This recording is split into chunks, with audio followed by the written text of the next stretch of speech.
Sebuah kisah yang kali ini berlatar di masa kini, di mana seorang ilmuwan yang bekerja untuk militer memerintahkan asistennya untuk membuang sekitar ratusan botol bahan kimia beracun ke saluran pembuangan tanpa memperdulikan dampaknya. Seiring berjalannya waktu, orang-orang mulai memperhatikan hal-hal aneh di sungai. Seperti dua orang nelayan ini, mereka menemukan sesuatu seperti ikan dengan bentuk yang jauh dari kata normal. Beberapa tahun kemudian, seorang pebisnis yang sedang frustasi mempertimbangkan untuk mengakhiri segalanya setelah musibah yang melanda. Anehnya, fokus si pebisnis tiba-tiba berubah karena melihat sesuatu yang besar dan tak terjelaskan, diyakini sebagai kegelapan yang bersembunyi di dalam sungai. Dan ya, apa yang sebenarnya terjadi? Selamat datang dan selamat berjumpa kembali bersama saya Teguh Gusto. Bagaimanapun kabar dan dimanapun kalian berada, ingatlah selalu keluarga bukan hanya hubungan darah, tetapi ikatan cinta, pengertian, dan dukungan. Seperti biasa, saya akan bercerita yang mana pastinya tentang sebuah film. Dan kali ini berjudul Gwemul yang dalam bahasa Akamsi artinya raksasa. Sebuah film fiksi ilmiah tahun 2006 yang disutradarai oleh Bong Joon-ho serta dibintangi oleh para aktor yang sepertinya sudah tidak asing lagi bagi kalian. Maka dari itu jangan kelamaan, segera kopi disiapkan dan mari cerita kita lanjutkan. Adegan berpindah menampilkan pada suatu hari di dekat Sungai Han. Seorang pria bernama Park Gang-du tertidur di dalam kedai makanan ringan milik sang ayah, Park Hye-bong. Seorang anak tunawisma bernama Sejo mencoba mencuri dagangan, tapi segera dihentikan oleh kakaknya, Sejin.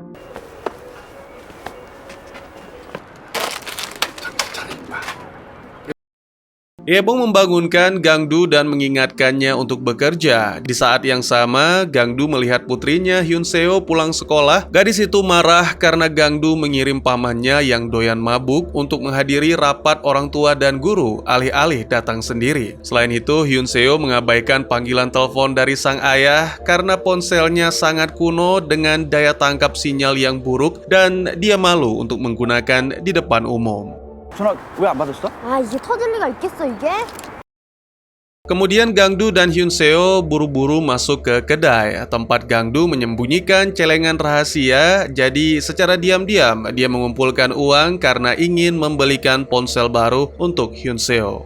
너 새 핸드폰 사주려고 아빠가 모아놓은 거야. 택시 없겠다. Mereka menyalakan TV dan mengetahui dari berita tentang mayat yang ditemukan di Sungai Han, tetapi segera mengganti saluran untuk menonton adik perempuan Gang-du, Park Nam-jo, yang sedang bertanding di turnamen panahan. Mereka terganggu oleh Hye-bong yang memerintahkan Gang-du mengantar makanan gratis untuk pelanggan yang mengeluh karena salah satu tentakel gurita bakarnya dimakan Gang-du. Gang-du kemudian menemukan para pelanggan sedang melihat sesuatu yang aneh dan menggantung di bawah jembatan. Sesuatu tersebut tiba-tiba bergerak yang mengungkap bahwa itu adalah makhluk hidup. Penasaran, Gang-du melempar kaleng bir yang membuat makhluk misterius beraksi. Ini diikuti oleh para pelanggan, membuat makhluk itu pergi, namun beberapa saat kemudian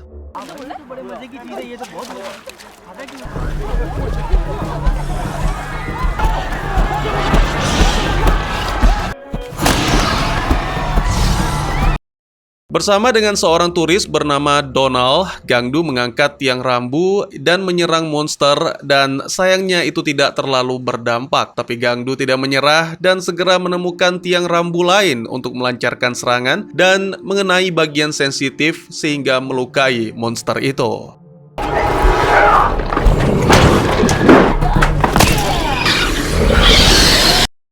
Darah monster juga mengenai wajah Gang-du sebelum berlari lagi. Saat Hyun-seo akhirnya keluar dari kedai, Gang-du menggenggam tangan gadis itu untuk berlari bersama dalam kerumunan. Situasinya benar-benar kacau dan banyak orang yang terjatuh, termasuk Gang-du. Dia tidak sengaja melepaskan tangan putrinya dan secara membabi buta meraih kembali, namun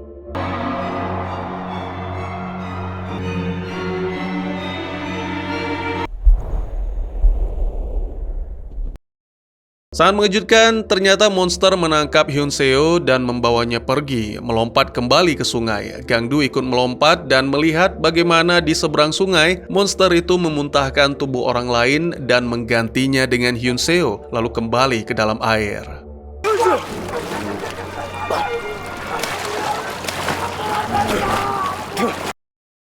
Beberapa saat kemudian, polisi dan militer mengepung area tersebut. Gangdu dan Hyebong dipaksa meninggalkan kedai dan Gangdu membawa celengan bersamanya. Begitu area sungai ditutup, diadakanlah upacara pemakaman untuk semua korban insiden tersebut. Namjo datang dengan medali perunggunya dan menangis untuk keponakan yang telah pergi selamanya. Mereka juga didampingi saudara ketiga, Park Namil, satu-satunya anggota keluarga yang memiliki pendidikan lebih tinggi, tapi saat ini menganggur karena masa lalu sebagai aktivis.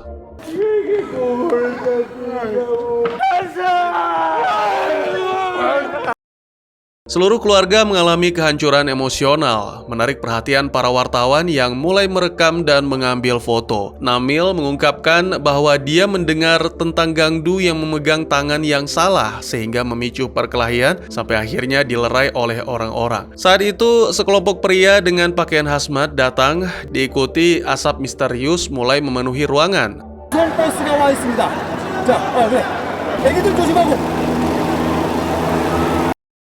Seorang agen mengatakan ada bus yang menunggu semua orang dan bertanya apakah ada yang secara tidak sengaja melakukan kontak fisik dengan monster. Gangdu secara polos mengakui apa yang ia alami beberapa jam yang lalu, bahwa darah monster mengenai wajahnya. Ini membuat tim hazmat memasukkannya ke dalam kantong khusus dan menyeretnya pergi. Kemudian berita pada akhirnya melaporkan insiden itu. Diketahui bahwa Donald adalah seorang anggota militer US dan dia kehilangan satu lengan, jadi dikirim ke rumah sakit tentara US.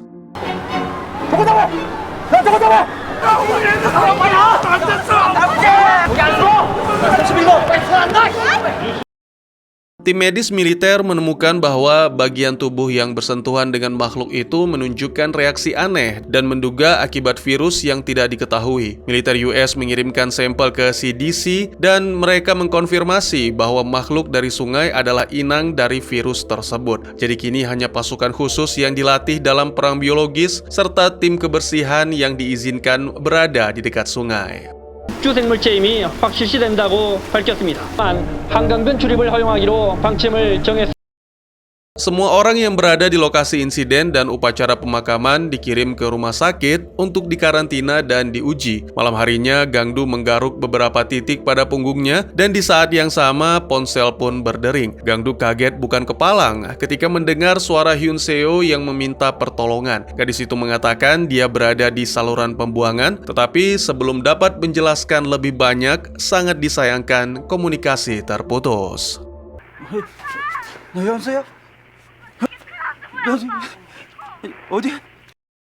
Adegan berpindah menampilkan di dekat sungai, dua petugas kebersihan menghentikan truk ketika melihat sesuatu. Tiba-tiba saja, beberapa waktu kemudian diketahui bahwa monster tersebut meninggalkan orang-orang di saluran pembuangan, tempat ia menyimpan tubuh-tubuh manusia untuk disantap nanti. Setelah monster pergi, terlihat Hyun Seo keluar dari tempat persembunyian di sebuah lubang pada dinding. Dia mencoba membangunkan seorang agen yang ada di sana, tapi pria itu sudah tak bernyawa. Selain itu, Hyun Seo juga memeriksa saku agen itu untuk mencari ponsel, namun lagi-lagi sayangnya tidak berfungsi.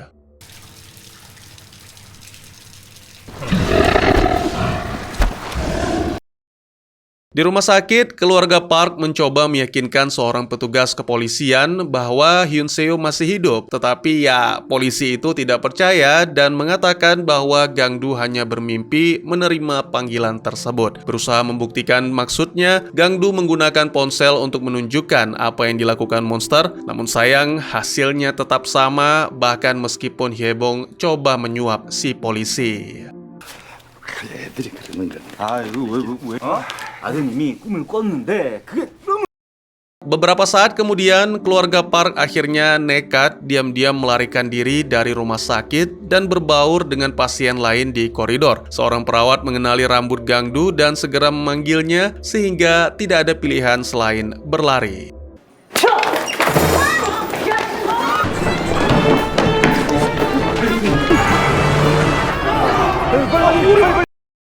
Keluarga Park tiba di parkiran, di mana seorang pengemudi telah menjemput dengan sebuah van. Polisi mencoba melompat, tetapi Gangdu segera mendorongnya, dan akhirnya keluarga itu tiba di sebuah tempat di luar kota. Di sana terungkap bahwa Hyebong telah menyewa beberapa penjahat untuk membantu mereka keluar dari rumah sakit, serta mendapatkan beberapa perlengkapan untuk mencari Hyun Seo. Sayangnya, tagihan menjadi jauh lebih tinggi dari yang diharapkan, dan para penjahat tidak mau dibayar dengan perhiasan, sehingga kartu kredit menjadi penggantinya. 우리는 이런 거 안 받습니다. 현금이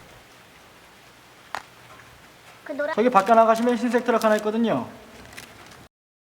Keluarga Park kini mengetahui bahwa mereka telah menjadi buronan dari berita yang disiarkan. Mereka kemudian pergi dengan truk fogging yang disediakan penjahat, dilengkapi dengan 2 hazmat, beberapa senjata, dan peta saluran pembuangan. Gangdu dan Hyebong mengenakan hazmat, sementara Namil dan Namjo bersembunyi di bawah selimut. Di pos pemeriksaan, seorang petugas tahu bahwa truk itu milik perusahaan fogging yang mendaftar pada saat terakhir dan dianggap mencurigakan. Akhirnya, Hyebong pun melempar tas kepada si petugas sebagai suap, lalu membawa truk itu ke area sungai.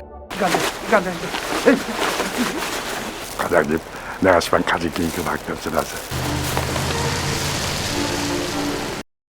Setelah itu, keluarga Park mengikuti peta untuk menuju saluran pembuangan di area tersebut, mencari Hyun Seo dengan putus asa. Terkadang Gangdu berlari ke belakang truk demi membersihkan diri untuk bertemu putrinya. Setelah beberapa jam mencari, mereka tidak melihat sesuatu yang mencurigakan, namun Namjo merasakan sesuatu yang basah jatuh di bahunya dan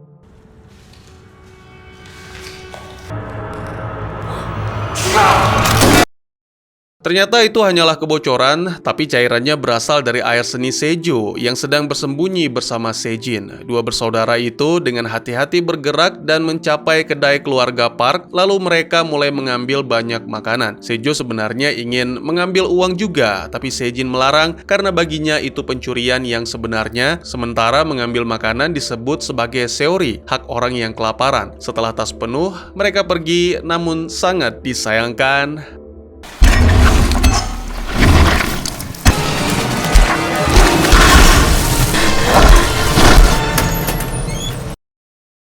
beberapa saat kemudian, keluarga Park tiba di kedai mereka dan berbagi makan malam yang hangat, bersikap seolah-olah Hyun Seo bersama mereka untuk menjaga harapan tetap hidup. Sementara itu, Hyun Seo sendiri sedang mengumpulkan tetesan air, lalu ketika monster datang, dia segera berpura-pura tak sadarkan diri dan melihat monster menjatuhkan 2 bersaudara Sejo dan Sejin sebelum pergi.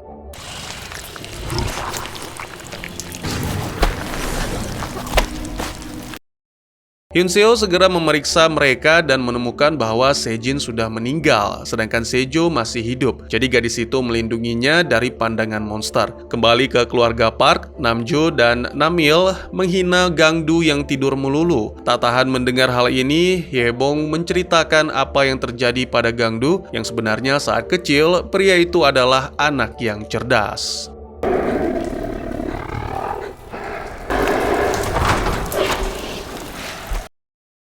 Jadi ketika masih muda, Hyebong hampir tidak pernah berada di rumah dan sering keluar sepanjang malam. Gangdu yang ditinggal sendiri pergi ke ladang tetangga untuk mengambil makan dengan cara seori, tetapi tidak cukup untuk mendukung pertumbuhan yang sehat. Itulah alasan mengapa Gangdu agak lambat dalam berpikir dan tubuhnya terkadang tidak stabil. Tak lama berselang, Gangdu terbangun dan menyadari ada sesuatu yang mengawasi di luar yang ternyata adalah monster, dan Hyebong pun mulai menembak.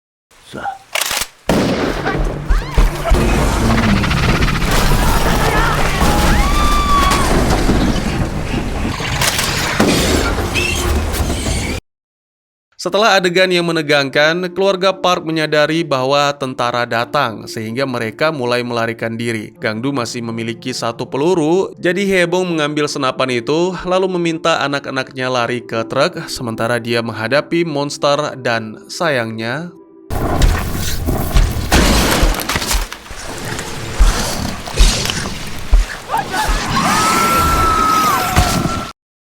Tiga bersaudara menangisi kematian sang ayah, tetapi momen tersebut segera terganggu oleh kedatangan pihak berwenang. Sementara Namil menyeret Namjo pergi, Gangdu memutuskan untuk menyerahkan diri karena merasa bersalah.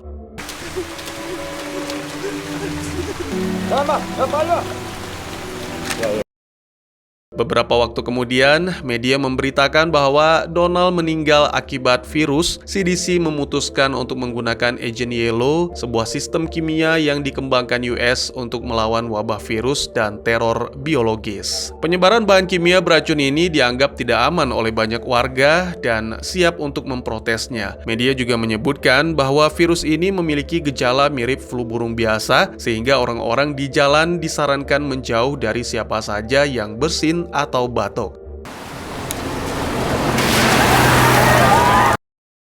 Sementara itu, Namil bertemu dengan Fat Guevara, seorang rekan seperjuangan semasa menjadi aktivis. Fat diam-diam membawa Namil ke kantor setelah jam kerja karena dia bekerja di perusahaan telekomunikasi yang mana memiliki sistem pelacak panggilan demi menemukan Hyun Seo. Mereka dengan cepat menemukan komputer, tetapi untuk mengakses GPS, mereka memerlukan kata sandi. Fat terus merasa curiga dan bertanya-tanya tentang Namjo yang dijelaskan oleh Namil bahwa mereka terpisah di saluran pembuangan, serta dia tidak tahu di mana saudarinya berada. Karena kata sandi yang mereka temukan pada catatan di atas meja tidak berhasil, Fat mengatakan dia akan mencari di kantor manajer. Terungkap bahwa pria itu berpura-pura karena teman-teman sudah bersembunyi di sana menunggu kesempatan untuk menangkap Namil demi hadiah. 진짜 모르는 것 같아요. Di saat yang sama, Namil menemukan kata sandi dan berhasil masuk ke sistem. Dia akhirnya menemukan lokasi Hyun Seo, yaitu jembatan Wonhyo. Setelah menandainya di peta, dia menyadari orang-orang mulai keluar dari kantor untuk menangkapnya. Namil memasang penjepit di colokan dan menyambungkannya ke stop kontak, menyebabkan listrik padam karena korsleting.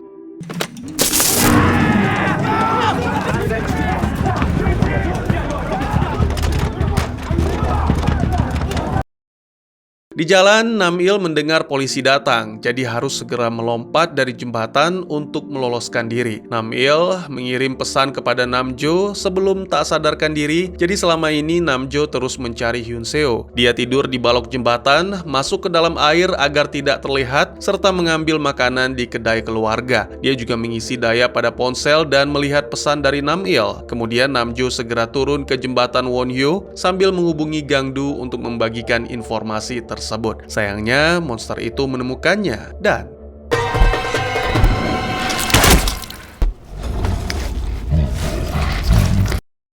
di lab, harapan Gangdu hidup kembali dan dia mencoba lari keluar ruangan. Tetapi tim medis segera menahannya dan menyuntikkan obat penenang. Sangat mengejutkan, 1 jam berlalu dan dia sama sekali tidak kehilangan kesadaran. Jadi dokter memutuskan untuk tetap mengambil sampel.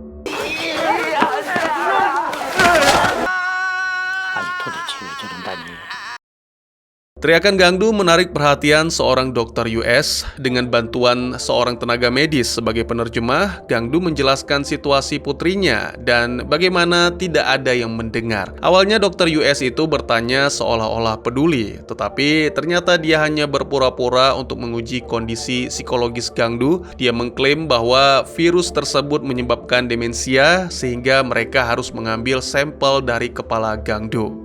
Definitely invaded his brain, just as we suspected.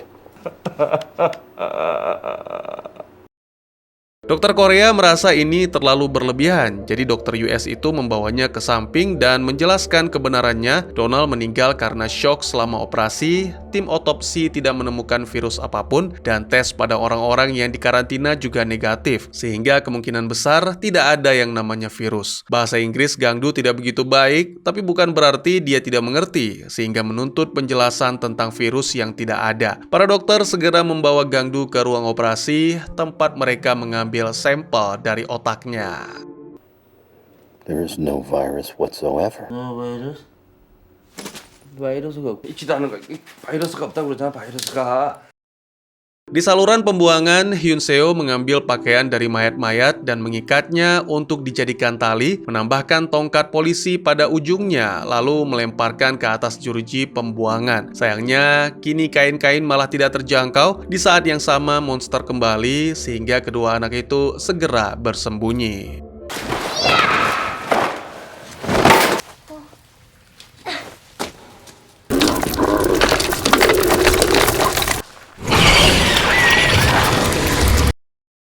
Setelah operasi, Gangdu berpura-pura dalam keadaan mati rasa. Saat seorang dokter mengambil sampel darah, Gangdu memanfaatkan kesempatan untuk melakukan perlawanan dan mengancam menggunakan jarum sebagai senjata, lalu menakut-nakuti petugas lain yang tidak mengetahui tentang kebohongan virus agar bisa melarikan diri.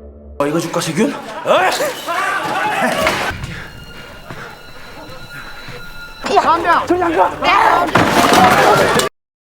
Di bawah jembatan, Nam-il terbangun dan menemukan dirinya diselamatkan oleh seorang tunawisma. Dia meminta petunjuk ke jembatan Wonhyo, lalu sebagai bentuk imbalan, Nam-il menawarkan uang sambil membawa botol bir kosong. Namun, sangat mengejutkan.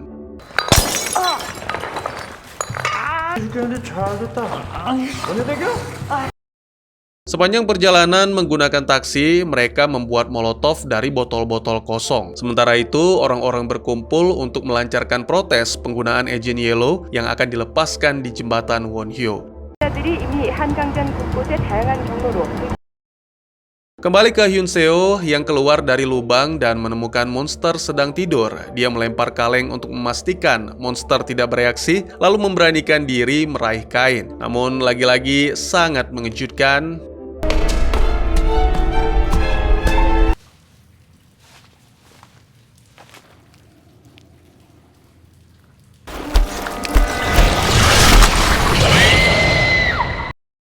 Beberapa menit kemudian, Gangdu akhirnya menemukan saluran pembuangan dan terpukul melihat semua tulang di sana. Dengan rasa takut akan yang terburuk, pria itu turun dan menemukan label nama Hyun Seo. Di saat yang sama, monster juga muncul, tapi untungnya tidak melihat Gangdu dan terus berjalan.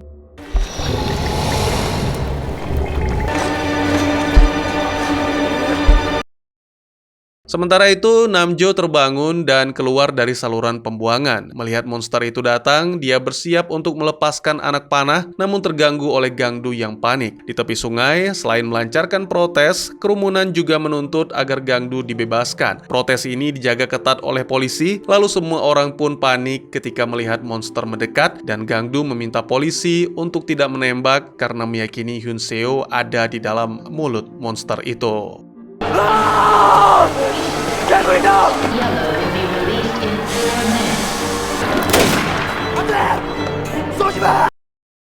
Sebuah drone mengeluarkan Agent Yellow, menyebarkan asap beracun di area tersebut yang membuat para demonstran sakit. Monster juga merasa kesakitan dan seorang polisi mencoba menembaknya, tapi segera dihentikan oleh Gangdu. Kemudian monster menggeliat di tanah karena kesakitan, jadi Gangdu memanfaatkan kesempatan tersebut untuk memeriksa ke dalam mulutnya dan segera menarik tangan Hyun Seo. Namun sangat disayangkan, gadis itu sudah tak bernyawa.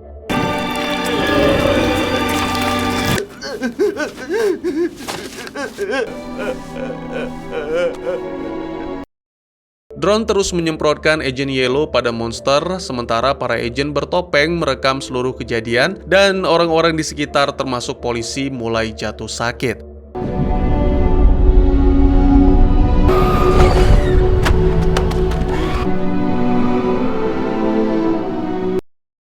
Tiga bersaudara berkumpul di sekitar Hyun Seo sambil menangisinya. Gangdu akhirnya kehilangan kendali dan mematahkan sebuah rambu jalan untuk digunakan sebagai senjata menyerang monster sebelum akhirnya terpental, dan ini menjadi awal dari perlawanan yang dilakukan oleh keluarga Park serta dibantu oleh pria tunawisma untuk menghabisi monster itu.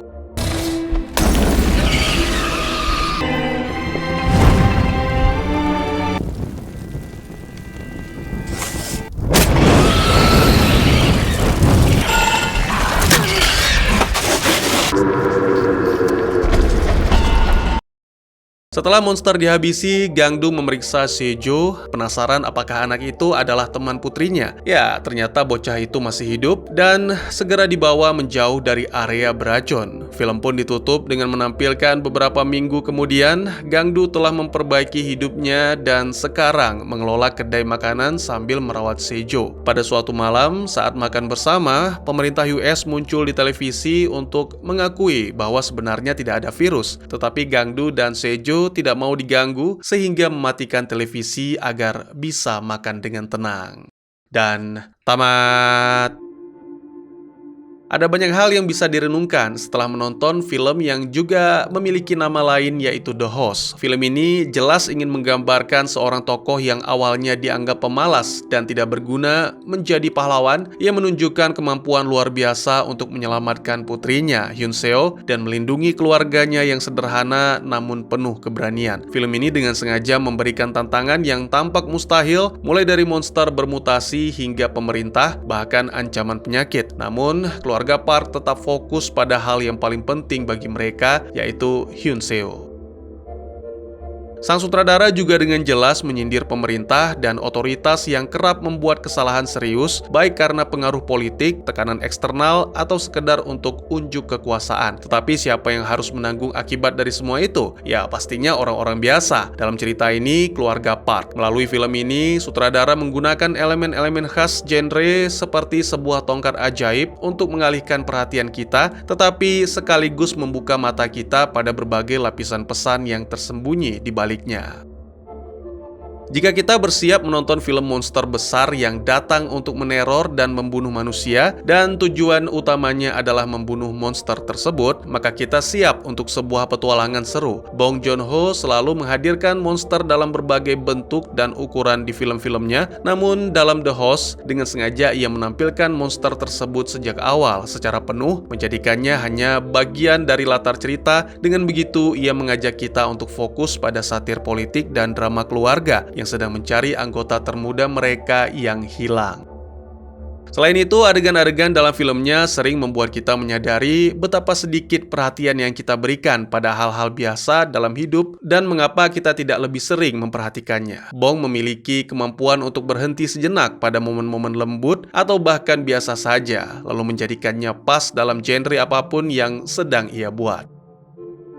Film ini menghadirkan hiburan sebagaimana seharusnya, namun bagi yang tertarik, ia juga menawarkan banyak lapisan makna yang kaya, atau mungkin film ini hanyalah penghormatan untuk Sungai Han. Bagaimana menurut kalian?